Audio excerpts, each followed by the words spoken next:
अस्सलाम वालेकुम। आज हम MTS 202 का लेक्चर नंबर 11 डिस्कस करेंगे। लेक्चर नंबर 11 जो कि है रिलेशंस। तो इस हिसाब से पहले आपको ये ऑर्डर पेयर की डेफिनेशन बताऊँ जी। ऑर्डर पेयर क्या होता है? हम दो एलिमेंट लेते हैं, जैसे यहाँ पे हमने दो एलिमेंट ले लिए A B, उनको एक ब्रैकेट में बंद कर दिया तो हम कहेंगे कि ये एक ऑर्डर पेयर है। इसको जो पहले एलिमेंट है उसको वो हमारा A है, जो सेकंड एलिमेंट है वो हमारा B है। ठीक है, तो ये हमारा ऑर्डर पेयर बन गया। और आगे ये बता रहा है कि दो ऑर्डर पेयर इक्वल कब होते हैं। यहाँ पे हमारे पास दो ऑर्डर पेयर हैं, ए बी और सी डी। ये दो अलग अलग ऑर्डर पेयर हैं। तो ये इक्वल कब होंगे? ये इक्वल होंगे इफ़ एंड ओनली इफ, सिर्फ और सिर्फ उस वक्त इक्वल होंगे जब हमारा ए इक्वल टू सी होगा या बी और बी इक्वल टू डी होगा। ये दोनों चीज़ें इक्वल होंगी तब हमारे ऑर्डर पेयर बराबर होंगे। यानी पहला एलिमेंट पहले के बराबर होगा, दूसरा एलिमेंट दूसरे एलिमेंट के बराबर होगा। तो ये एफ एंड ओनली इफ की कंडीशन है, ये दोनों पेयर इक्वल हो जाएंगे। यानी कि ये अगर कंडीशन फुलफिल हो तो तभी हम कह सकते हैं कि हमारे जो ऑर्डर पेयर हैं ये इक्वल हैं। तो लास्ट में ये चीज़ बता रहा है कि ए बी ए के इक्वल नहीं है। यानी कि अगर हम उनका ऑर्डर चेंज कर दें तो हमारा पेयर इक्वल नहीं रहेगा। ये कब इक्वल होगा? जब ए हमारा इक्वल टू बी को, तब ये हमारा इक्वल रहेगा। आगे एक एग्जांपल इसने दी है, कह रहा है जी फाइंड करें एक्स और वाई। ऑर्डर पेयर हैं 2x एक्स प्लस वाई, ये पहले ऑर्डर के पेयर हैं, और दूसरे ऑर्डर के पेयर हैं 6 और 2। ये दोनों ऑर्डर पेयर जो हैं इक्वल है ना। हम लिख सकते हैं 2x इक्वल टू 6 और x प्लस वाई जो कि सेकंड पेयर है, एलिमेंट है पहले पेयर का, x plus Y equal to 2। तो ये हमारे पास दो इक्वेशन आ गई। यहाँ पे इक्वेशन 1 से हम x की वैल्यू फाइंड करके कर सकते हैं, जो कि 3 आ गई। तो ये इक्वेशन 2 पुट करेंगे तो ये हमारे पास y की भी वैल्यू आ जाएगी। उसके बाद आगे ऑर्डर एंड ट्यूपल। तो इससे क्या मुराद है? इससे मुराद ये है कि हम जो पेयर बनाते हैं, इससे के जितने भी एलिमेंट उसमें मौजूद होते हैं उसको हम कहते हैं ऑर्डर।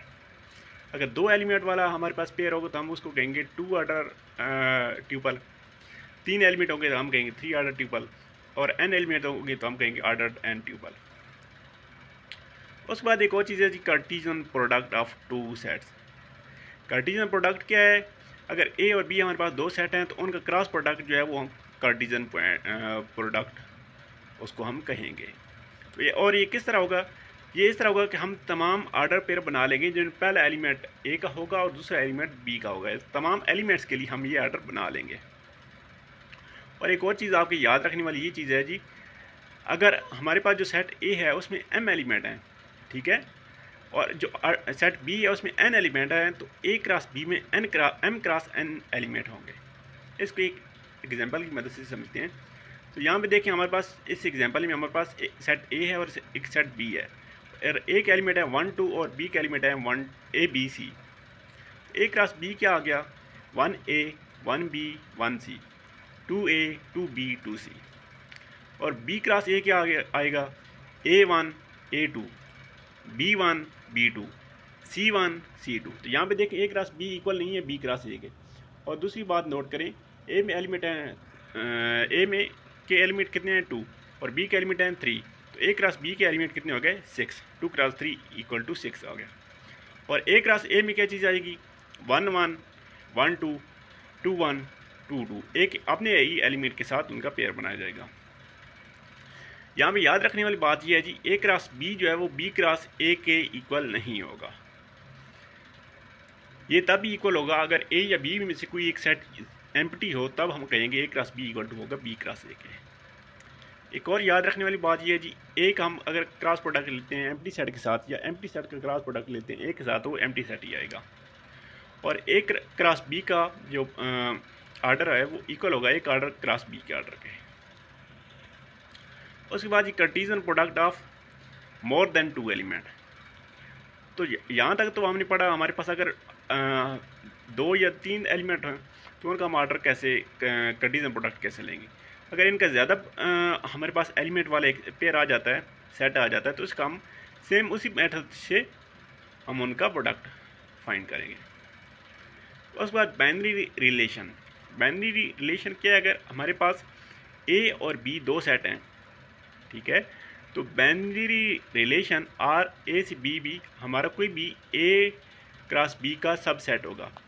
ए क्रॉस बी का कोई भी सब सेट हमारा बाइनरी रिलेशन होगा, वो हम खुद से डिफाइन करेंगे कि केस में हमारे पास क्या रिलेशन है। जैसे यहाँ पे देखें ए बी, जैसे हमारे पास एक पेयर है और वो उस आर में बिलोंग कर रहा है, तो हम कहेंगे A B belong to R. ठीक है, इसको ऐसे लिखेंगे A B belong to R, या इसको ऐसे लिखेंगे ए आर बी। और अगर बिलोंग नहीं कर रहा वो पेयर आर में, तो हम कहेंगे A B does not belong to R, या ए आर बी और आर के ऊपर क्रॉस लगा देंगे। जैसे यहाँ एक एग्जांपल में देखें, हमारे पास एक सेट ए है, इसके दो एलिमेंट है 1 और 2, और एक सेट बी है, उसके एलिमेंट है 1 2 3। तो ए क्रॉस बी हमने फाइंड कर लिया। ए क्रॉस बी में तमाम पेयर इसके आ गए। R1 हमने क्या लिया, 1 1 1 3 और 2 3 सब सेट ए क्रॉस बी के में से कोई भी आप सेट ले सकते हैं, उनका एक हमने ये R1 सेट ऑर्डर सेट हमने बना लिया, बाइनरी रिलेशन डिफाइन कर लिया। R2 एक और बाइनरी रिलेशन डिफाइन कर लिया, हम खुद से ये पेयर उठा रहे हैं।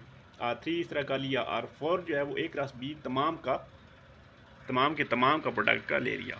R5 हमने एम्प्टी सेट ले लिया। तो ये सारे क्या हैं, ए क्रॉस बी के सब सेट हैं, तो इनको हम कहेंगे ये हमारे पास बाइनरी रिलेशन है।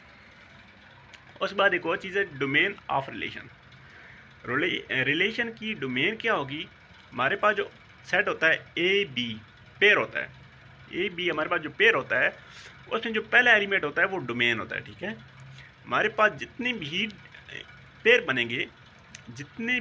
बनेंगे उन्हें जो पहला एलिमेंट होगा उनका जो सेट होगा वो डोमेन होगा, और जो सेकंड एलिमेंट होंगे उनका पेयर जो है वो रेंज होगा। नेक्स्ट एग्जांपल में आपको मज़ीद क्लियरफाई हो जाएगा। यहाँ पे हमारे पास दो सेट हैं ए बी, ठीक है, और इनका हमने क्या करना है, सबसे पहले ए पोर्शन में हमने करना है इनका ऑर्डर पेयर मालूम करना है। तो बी पोर्शन में हमने डोमेन और रेंज मालूम करनी है, और सी में हमने इनका रिलेशन डिफाइन करना है। तो ए बी लिया, तो ए बी का हमने क्रॉस प्रोडक्ट ले लिया। तो एक और ए बी का हमने मुकम्मल क्रॉस प्रोडक्ट ले लिया। ठीक है, तो हमारे पास जो डेफिनेशन मौजूद थी, हमने वो तमाम पेयर उठाने हैं जहाँ में ए लेस देन है बी से, ए लेस देन है बी से, वो वाले हम यहाँ से पेयर उठाएंगे। तो वो वाले पेयर हमारे पास कौन कौन से बन गए, 1 1 इक्वल टू आ गया, तो ये हमारे पास नहीं आएगा। तो नेक्स्ट पेयर देखें 2 ग्रेटर देन है ना 1 से, तो हमारे पास यही कंडीशन है बी ग्रेटर देन हो ए से, तो 1 2 वाला प्रोडक्ट हम उठा लेंगे। इस तरह 1 3 वाला उठा लेंगे, क्योंकि 3 1 से बड़ा है, 3 1 से ग्रेटर देन है। देन 2 1 इसको हम नहीं उठा सकते, क्योंकि 2 जो है वो लेस नहीं है 1 से। 2 2 इक्वल है, तो ये भी हम नहीं उठा सकते। फिर 2 3, यहाँ पे 3 2 से ग्रेटर देन है, तो ये इसको उठा लेंगे। तो हमारे पास ये वाला सेट हमारे पास एक आ गया, जिसका हमने रिलेशन देखा है। तो इस रिलेशन में अब हमने डोमेन और रेंज मालूम करनी है। तो इसकी डोमेन, ये जो पहले एलिमेंट है ना, 3 पेयर में पहला एलिमेंट है 1 1 और 2, ये हमारे पास डोमेन आ गई। तो 1 1 को हमने एक दफ़ा लिखा और 2 को एक दफ़ा लिखी, तो ये हमारे पास डोमेन आ गई। इस तरह रेंज का आपको पता है सेकंड एलिमेंट होता है, तो वो आ गया 2 और 3। और सी में हमारे पास है जी, डिफाइन करें 1 R 3। तो 1 R 3, 1 और 3 ये जो हमारे पास R है इसमें बिलोंग कर रहा है जी, बिलोंग कर रहा है, ठीक है। तो हम कहेंगे 1 R 3 इसमें बिलोंग कर रहा है, 1 R 3 ये है जी, ठीक है। और सेकंड हमारे पास है 2 R 2। तो 2 R 2 देखें ये R में बिलोंग कर रहा है नहीं कर रहा, तो हम R के ऊपर क्रॉस लगा देंगे कि 2 R 2 में बिलोंग नहीं कर रहा। इस तरह एक और एग्जांपल है जी, हमारे पास एक सेट है ए, एक सेट है बी। तो ए में क्या है, एग्स है, मिल्क और कार्न है, और बी हमारे पास काउज है, गोट्स और हैन। तो हमने क्या करना है, हमने एक रिलेशन डिफाइन करना है। रिलेशन कैसे डिफाइन करना है, अगर ए जो है वो प्रोड्यूस हो रहा है बी से, ठीक है, तो हमने हमारे पास सेट आ जाएगा। ये जो एग्स हैं, एग्स हमने देखे हैं सेट बी के तमाम एलिमेंट्स के लिए। तो काउज एग प्रोड्यूस करती हैं नहीं, तो ये हमारे पास पेयर नहीं बनेगा। गोट्स एग प्रोड्यूस करती हैं नहीं, तो ये पेयर नहीं बनेगा। हैंस एग प्रोड्यूस करती हैं जी, करती हैं, तो हमारे पास एक ये आ गया एग्स हैन। उसके बाद हमें मिल्क देखना है, मिल्क बी के कौन कौन से एलिमेंट प्रोड्यूस कर रहे हैं। तो इसमें काउज और गोट्स आ गया, तो ये हमारे पास 2 और हमारे पास पेयर बन गया है। फिर हमने कार्न के लिए देखना है, तो कार्न सेट बी में से कौन कौन से एलिमेंट प्रोड्यूस कर रहे हैं, तो कोई भी एलिमेंट प्रोड्यूस नहीं कर रहा, तो हमारे पास और कोई भी पेयर नहीं बनेगा। तो ये जो हमारा रिलेशन है इसमें ये जस्ट 3 एलिमेंट आएंगे। तो हम इनको इस तरह भी लिख सकते हैं, eggs are hens, milk are cow, ठीक है, क्योंकि ये चीज़ प्रोड्यूस हो रही है और ये हमारे पास बिलोंग कर रहा है इस आर रिलेशन में। उसके बाद ये क्या कहता है, find all binary relation from 0 1 to 1, इसमें तमाम बाइनरी रिलेशन मालूम करने हैं। तो ए क्रॉस बी हमने लिया, तो ए क्रॉस बी लेने के बाद इसमें सबसे पहला बाइनरी रिलेशन हमारे पास बन रहा है एम्प्टी सेट, सेकंड में 0 1, थर्ड 1 1 और फोर्थ में हमारे पास 0 1 और 1 1 तमाम का एक पेयर बन गया, ठीक है, जो कि इक्वल है ए क्रॉस बी के। तो यहाँ पे याद रखने वाली बात ये है कि हमारे पास जो सेट ए है उसके अगर एलिमेंट हैं m और सेट बी है n, तो उसके टोटल पॉसिबल पेयर कितने बनेंगे, 2 की पावर m क्रॉस n, ठीक है, 2 की पावर m क्रॉस n ए क्रॉस बी के तमाम पॉसिबल पेयर की तादाद होगी। तो यहाँ पे हमारे पास 2 एलिमेंट थे ए में और बी में 1 एलिमेंट था, तो 2 क्रॉस 1 2 हो गया, तो 2 की पावर 2 इक्वल टू 4, तो हमारे पास देखिए 4 रिलेशन हमारे पास बन गए। और उसके बाद relation on a set, a relation on a set A is relation from A to A, ठीक है, in other word a relation on set is a subset of A cross A. तो relation ए का क्या होगा, ए cross ए होगा, ठीक है। यहाँ पे एग्जांपल में देखें, ए हमारे पास सेट डिफाइन है, तो कहता है डिफाइन रिलेशन ऑन ए। तो ए में जो रिलेशन हमने डिफाइन करना है ए के ऊपर ही, तो ए का ए के साथ ही क्रॉस प्रोडक्ट लेके उसके जो पेयर हैं वो सारे हमारे पास आ जाएंगे। तो यहाँ पे याद रखने वाली बात यह है कि ए क्रॉस ए जो है उसको हम यूनिवर्सल रिलेशन भी कहते हैं, ए क्रॉस ए को हम यूनिवर्सल रिलेशन कहेंगे और एम्प्टी सेट को कहेंगे हम एम्प्टी रिलेशन। उसके बाद binary relation E on set G integer as follow. तो हमारे पास ई आपको पता है सेट होता है इवन नंबर का और जेड हमारे पास सेट होता है इंटीजर नंबर का। और यहाँ कुछ रिलेशन है, इज 0 ई 0, तो 0 आप देखें हमारे पास मौजूद है ई क्रॉस जी में। ई क्रॉस जी अगर आप मुकम्मल एक लें ना, तो ई में तमाम एलिमेंट्स जो हैं वो आ जाएंगे इवन नंबर और जी में हमारे पास तमाम इंटीजर्स आ जाएंगे। तो 0 जो है वो दोनों में बिलोंग कर रहा है, 0 0 को एक पेयर मौजूद है हमारे पास जेड क्रॉस जी में, तो हम कहेंगे जी जी इसमें मौजूद है। तो अगर आप इसका हम क्रॉस प्रोडक्ट लेंगे ना ई क्रॉस जी का, तो हमारे पास तमाम जो इवन नंबर है उनका हमारे पास सेट बनेगा, ठीक है। उसके बाद हमने देखना है 5e2। 5e2 चेक करने का तरीका ये 5 - 2 हम करेंगे, वो अगर हमारे पास इवन नंबर आता है तो हम कहेंगे ये रिलेशन मौजूद है, अगर ऑड नंबर आता है तो हम कहेंगे नहीं। 5 - 2 = 3 आ गया तो ये इवन नहीं है, तो हम कहेंगे 5 डज नॉट e2, ये हमारे पास इवन नंबर नहीं है। और उसके बाद 6 ये क्या इवन नंबर है, 6 - 6 करें 0 0 आपको पता है इवन नंबर है, तो हम कहेंगे 6 और 6e6, इसको हम लिख सकते हैं। और -1 और 7 को आप करें ना तो ये -8 आ जाता है, -8 भी एक इवन इंटीजर है, तो हम इसको भी लिख सकते हैं। आगे prove that for any even integer n e0, तो n-0 करें ना आप, n ही आ जाता है, ये भी एक इवन इंटीजर है, तो इसको हम लिख सकते हैं n-e0। उसके बाद जी coordinate diagram graph of relation, तो इनका रिलेशन का ग्राफ कैसे बनना है। तो हमारे पास सेट ए और बी 2 सेट हैं, तो इनका हमने ए क्रॉस बी फाइंड किया और एक हमने रिलेशन फाइंड कर लिया, खुद से एक डिफाइन कर लिया 1y 2x 2y और 3x। तो इनको ग्राफ पे कैसे रिप्रेजेंट करेंगे, तो हम एक ग्राफ बनाएंगे, ठीक है, एक ग्राफ बनाएंगे, इसमें हम एक्स एक्सिस के ऊपर सेट ए को डिफाइन कर लेंगे 1 2 और 3, इनकी हम पैरेलल लाइंस ले लेंगे वाई एक्सिस के पैरेलल, और हम सेट बी डिफाइन करेंगे वाई एक्सिस के, और एक्स और वाई की हम लाइंस ले लेंगे एक्स एक्सिस के पैरेलल। तो ये लाइंस हमने ऐसे बना लेनी है। तो हमारे पहला जो रिलेशन पेयर बन रहा है 1y, वन वाली लाइन वाई वाली लाइन को जहाँ टच करी वहाँ हम डॉट कर देंगे, तो ये हमारा रिलेशन यहाँ बन गया।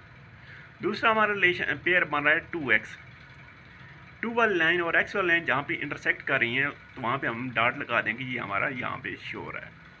देन 2y, 2 वाली लाइन जहाँ पे y को इंटरसेक्ट करी वहाँ पे हमने डॉट लगा दिया। देन 3x, 3 वाली लाइन जहाँ पे x को इंटरसेक्ट करी है वहाँ पर हमने इसको शो कर दिया। उसके बाद ये क्या कहता है जी, draw the graph of binary relation C from R to R। R to R क्या है जी, real line defined as X Y हमारे पास पेयर है जो बिलोंग करता है R क्रॉस R से, और एक्स वाई जो है वो क्या चीज़ है, वो है इफ़ एंड बिलोंग करता है C में if and only if X square plus Y square equal to है 1। तो X square plus Y square equal to 1, ये आपको पता है हमारे पास एक इक्वेशन आ जाती है सर्कल की जिसका रेडियस 1 है। तो इसके लिए यहाँ पे हम देखेंगे x की तमाम पॉसिबल वैल्यूज़ को। तो x इक्वल टू आ जाएगा 1 माइनस वाई स्क्वायर, y को दूसरी साइड पे ले जाइए तो x हमारे पास आ जाता है 1 माइनस वाई स्क्वायर, तो दोनों साइड अंडर रूट लें तो x आ जाता है 1 minus Y square under root. तो यहाँ पे आप देखें ये हमारे पास रियल x की वैल्यू रियल कब होगी, जब y की वैल्यू 1 और -1 के दरमियान होगी। अगर y की वैल्यू 1 या -1 से कम या 1 से ज़्यादा लेंगे तो हमारे पास जो अंडर रूट के अंदर जो आंसर है वो माइनस में आएगा, और x की हमारे पास जो वैल्यू आएगी वो इमेजिनरी हो जाएगी, तो उसका हम कंसिडर नहीं करेंगे। सेम एज स्टेप 1 की भी y की भी इस तरह होगी। तो ये हमारे पास ग्राफ यहाँ पे ऐसे बन जाएगा। ये ग्राफ ऐसे कब बनेगा, जब x की वैल्यू 0 होगी तो y की वैल्यू हमारे पास 1 और -1 बनेगी। जब y की वैल्यू हम 0 लेंगे तो x की वैल्यू हमारे पास -1 बनेगी। तो यहाँ पे हमने इनको पॉइंट्स को आपस में मिलाया तो हमारे पास सर्कल बन गया है। और उसके बाद एरो डायग्राम ऑफ रिलेशन क्या कैसे बनेगा, हमारे पास एक सेट ए है और एक सेट बी है। तो हमारे पास रिलेशन बन गया, एक हमने उनसे रिलेशन ले लिया 1y 2x 2y और 3x। तो इनको हम एरो के जरिए कैसे मिलाते हैं, हम सेट ए बनाएंगे, सेट ए में हमारे पास है एलिमेंट 1 2 3, और हमने सेट बी का भी एक बना लिया, सर्कल बना लिया, उसमें एक्स वाई कर लिए। तो जो एरो है पहला जो हमारे पास ये जो पहला वाला पेयर हमारा है 1y, तो 1 से एरो लेके जाएंगे y की तरफ। सेकंड पेयर क्या है 2x, तो 2 से एरो लेके जाएंगे x की तरफ। थर्ड पेयर चेक करें 2y, तो 2 से एरो लेके जाएंगे y की तरफ। देन 3x, तो 3 से एरो लेके जाएंगे x की तरफ। तो इस तरह हम एरो के ज़रिए शो करते हैं। और इसके बाद एक और तरीका है जी directed graph of relation. Directed graph कैसे बनता है, ये हमारे पास एक सेट है ए, ठीक है। तो एक रास ए हमने लिया तो उसके तमाम पेयर बना लिए, देन हमने एक रिलेशन डिफाइन कर लिया जो कि 0 0 1 3 2 1 2 2 3 0 और 3 1 है। इसको डायरेक्टेड ग्राफ की सूरत में कैसे रिप्रेजेंट करेंगे, सबसे पहले हमारे पास है 0 0, तो 0 से पेयर लेके 0 के ऊपर ही डिफाइन कर लेंगे सर हम। यहाँ पे एरो बनाएंगे 0 से 0 के ऊपर ही, ये वाला एरो, ठीक है। तो इस तरह हम एरो बना लेंगे। सेकंड पेयर है हमारा 1 3, तो 1 से हमने एरो लिया और 3 पे ले आए। थर्ड पेयर है हमारा 2 1, 2 से हमने एरो लिया और 1 पे ले गए। फोर्थ है हमारा 2 2, तो 2 से एरो लेके 2 के ऊपर ही ले आए। देन 3 0, तो 3 से एरो लिया और 0 के ऊपर ले गए। देन 3 1, और 3 से हमने एरो लिया और 1 के ऊपर ले आए। तो ये हमारा डायरेक्टेड ग्राफ बन गया है। और उसके बाद मैट्रिक रिप्रेजेंटेशन ऑफ रिलेशन, तो मैट्रिक्स की शक्ल में इसको कैसे बयान करते हैं, तो ये एग्जांपल की मदद से मैं आपको समझाता हूँ। हमारे पास एक सेट ए है 1 2 3 उसके एलिमेंट हैं, बी है उसके एलिमेंट हैं एक्स वाई। तो हमने एक मैट्रिक्स डिज़ाइन करना है, ठीक है। तो उसमें मैट्रिक्स की बैर हमने सेट ए को लिख लेना है 1 2 3, जैसे ये मैट्रिक्स के बैर लिख दिए, और मैट्रिक्स के ऊपर सेट बी के एलिमेंट लिख दिए एक्स और वाई। और रिलेशन हमारे पास ये डिफाइन गिवन है, रिलेशन को हम कैसे करेंगे, हमारे पास सबसे पहला रिलेशन है 1y, तो जहाँ पे 1 y को इंटरसेक्ट कर रहे हैं वहाँ पे हमने 1 लिख दिया, ठीक है। जहाँ पे 1 वाली जो हमारे पास रो है वो y वाले कॉलम को इंटरसेक्ट कर रही है तो वहाँ पे हमने y लिख दिया। सेकंड में हमारे पास है 2x, तो 2 वाली जो हमारे पास रो है जो एक्स वाले कॉलम को इंटरसेक्ट कर रही है, तो वहाँ पे हमने 1 लिख दिया। देन 2 वाली रो जहाँ पे वाई वाले कॉलम को इंटरसेक्ट कर रही है, तो वहाँ पे हमने 1 लिख दिया। देन 3x, तो 3 वाली रो एक्स वाले कॉलम को जहाँ पे इंटरसेक्ट कर रही है, वहाँ पे हमने 1 लिख दिया। और बाकी तमाम जगह हम 0 0 लिख देंगे। तो ये हमारे पास मैट्रिक्स की शक्ल में रिप्रेजेंट हो जाएगा। तो ये भी सेम उसी तरह 1 2 3 का हमारे पास एक रिलेशन डिफाइन है। तो इसमें क्या चीज़ है, हमारे पास मैट्रिक्स की शक्ल में हमारे पास ये रिप्रेजेंटेशन दी गई है। तो हमने लिस्ट करने हैं इसके तमाम पेयर जो बन रहे हैं, ठीक है। तो देखें 1 वाली जो रो है 1 वाले कॉलम को इंटरसेक्ट करिए, तो हम 1 1 का एक पेयर बना लेंगे। देन 1 वाली रो 3 वाले कॉलम को इंटरसेक्ट करें, तो हम 1 3 का पेयर बना लेंगे। और देन 2 वाली रो पे आ जाए, 2 वाली लाइन 1 को इंटरसेक्ट करिए, तो हम 2 1 का पेयर बना लेंगे। देन 3 वाली रो पे आ जाए, 3 वाली लाइन 2 को इंटरसेक्ट करिए, 3 2 का पेयर बन गया। 3 वाली लाइन 1 को इंटरसेक्ट करिए, तो 3 1 का पेयर बन गया। 3 3 का पेयर बन गया। बाकी जगह 0 0 वाली जगह पे हम पेयर नहीं बनाएंगे। और इस तरह हम इसको रिप्रेजेंट कर लेंगे ग्राफ की शक्ल में। एक और हमारे पास एक्सरसाइज है जी। हमारे पास ए और बी 2 सेट गिवन है, ठीक है। और हमने एक आर रिलेशन डिफाइन किया। आर रिलेशन कैसा रिलेशन है, एक्स आर वाई, जहाँ पे एक्स वाई को डिवाइड कर रहा है। और हमारे पास एस रिलेशन है जहाँ पे वाई -4 करें तो वो एक्स के इक्वल आए। तो यहाँ पे सोल्यूशन इसका देखिए, ए क्रॉस बी के हमने तमाम पॉसिबल पेयर बना लिए। तो आर में हमारे पास क्या चीज़ है, जहाँ पे जो एक्स है वो वाई को डिवाइड कर रहा है। तो 2 6 को डिवाइड कर रहा है, तो इसको लिख लिया। 2 8 को डिवाइड कर रहा है, सेकंड पेयर में इसको लिख लिया। देन थर्ड पेयर में 2 10 को डिवाइड करता है, ये भी लिख लिया। फोर्थ पेयर 4 6 देखें तो 4 6 को डिवाइड नहीं करता, ये नहीं लिखा। देन 4 8 को डिवाइड करता है, ये लिख लिया। देन 4 10 को डिवाइड नहीं करता, तो ये भी नहीं लिखा। और एस में हमारे पास कौन से रिलेशन आएंगे, जहाँ पे वाई -4 करें तो एक्स आए। तो पहले वाले पेयर देखें 2 6, तो 6 -4 करें तो ये 2 के इक्वल आता है ना, एक्स की इक्वल आ गया वाई -4, तो ये हमने लिख लिया। सेकंड पेयर देखें 8 -4 = 2 नहीं आता, ये नहीं लिखा। थर्ड पेयर 10 -4 करें तो ये 2 की इक्वल नहीं आता, ये भी नहीं लिखा। फोर्थ पेयर देखें 6 -4, ये 4 की इक्वल नहीं आता, क्योंकि सेकंड में हमारे पास एक्स की वैल्यू 4 है, तो वो भी हमने नहीं लिखा। देन 8 -4 = 4 आ जाती है, तो 4 और 8 वाला लिख लिया। और 10 -4 = 6 होता है, ये भी हमारे पास नहीं आता। तो आर और एस हमारे पास दोनों आ गए। देन हमने क्या करना है, आर यूनियन एस करना है और आर इंटरसेक्शन एस करना है। तो ये दोनों पेयर का हमने आर यूनियन एस करेंगे, तो इसमें तमाम रिलेशन आ जाएंगे। 2 6, देन 2 8, देन 2 10 और देन 4 8। और आर इंटरसेक्शन एस करेंगे तो जो दोनों में पेयर हैं वो जस्ट लिखेंगे।